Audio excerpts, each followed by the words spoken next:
You just got Elon Musk's net worth. Not a vault, not a pile of cash. The whole number. The squishy headline number that's mostly stock value, private holdings, and market belief. The kind of wealth that exists because everyone agrees it exists until the second you try to touch it. Right now it's about $720 billion.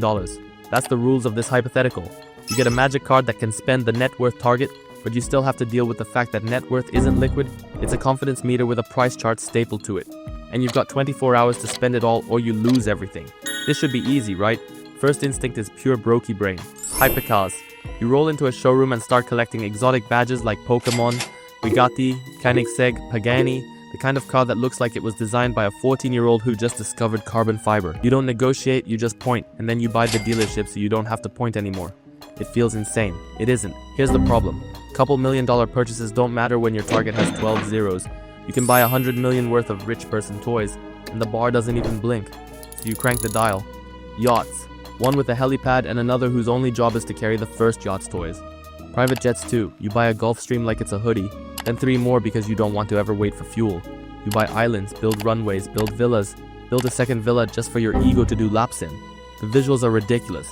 Turquoise water, matte black sunglasses, a floating marina full of boats the size of apartment buildings, and the counter still laughs at you. That's when you do what real billionaires do when they're serious. You hire reality.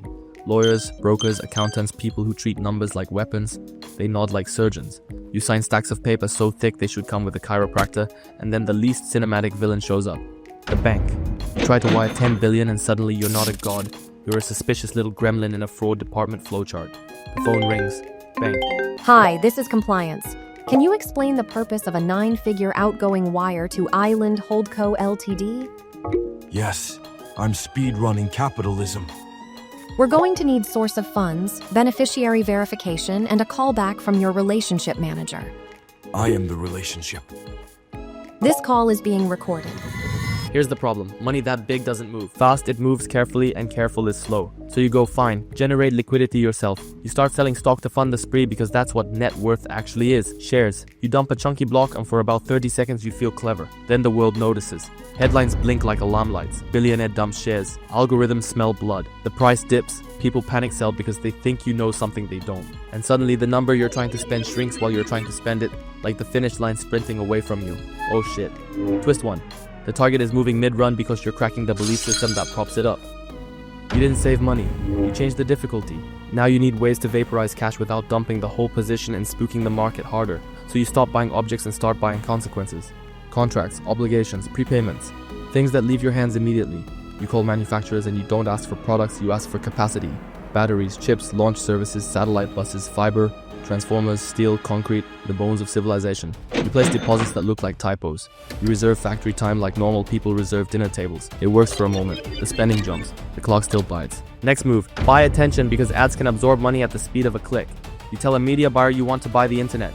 Every pre-roll, every billboard, every feed slot, every stadium LED ribbon, dashboards explode across your screen like you're piloting a spaceship made of spreadsheets. You slam the budget up until the numbers stop looking real, and then the platform throttles you like your DDoSing everything. Ad rep calls you. We're seeing unusual spend velocity.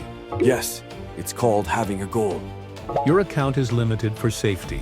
Safety from what, my wallet? Also, you can't purchase 80% of global impressions in one day.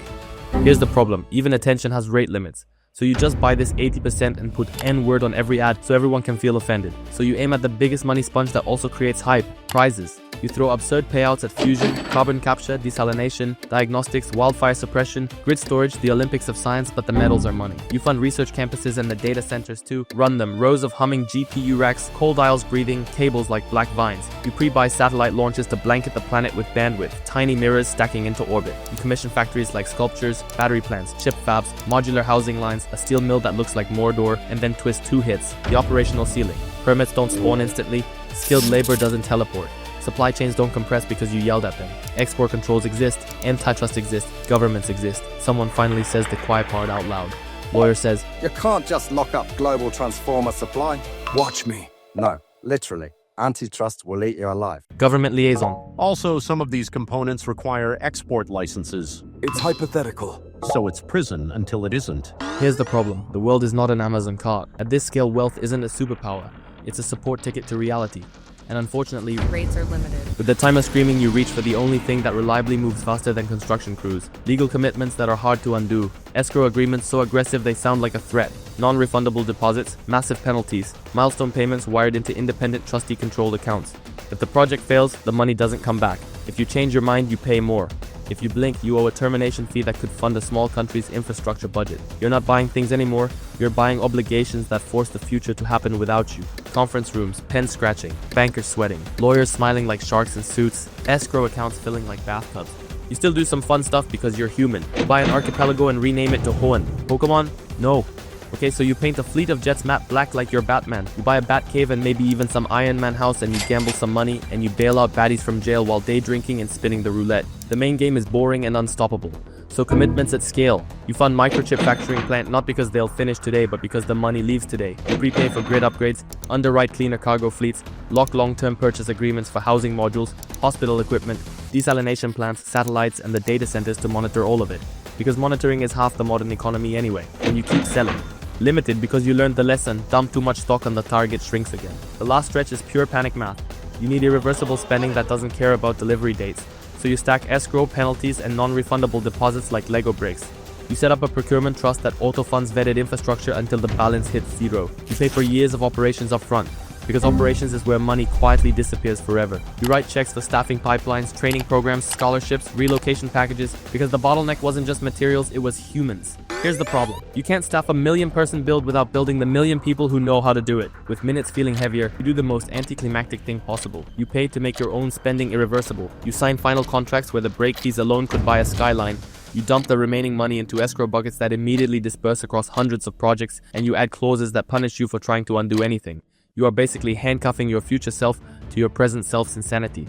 The last wire clears, the counter hits zero, and you sit there surrounded by purchase agreements, island deeds, jet tail numbers, factory blueprints, satellite manifests, and enough legal documents to wallpaper Manhattan, realizing the weirdest truth of all. You didn't really spend Elon Musk's net worth. You fought the concept of net worth. You fought liquidity, fear, rate limits, permits, export controls, staffing pipelines, antitrust, and the hard speed cap of the real world. The flex at that level isn't buying a yacht. It's that your money is so abstract that spending it turns into a boss battle with systems and time and human capacity. You started this thinking you'd be swimming in cash like a cartoon, like there was a vault and a duffel bag and a greedy little grin, and instead you spent the day getting interrogated by compliance and throttled by ad dashboards, trying to turn belief into receipts. That's the punchline. When your wealth is a chart, the hardest part isn't shopping, it's making the chart behave like a wallet. And the moment you try, the chart bites back. And the clean loop closure is this. It was never a vault, never a pile of cash. You can't empty a belief system with a shopping spree. All you did was try to withdraw a graph. By the way, imagine the world economy after liquidating and spending that much money.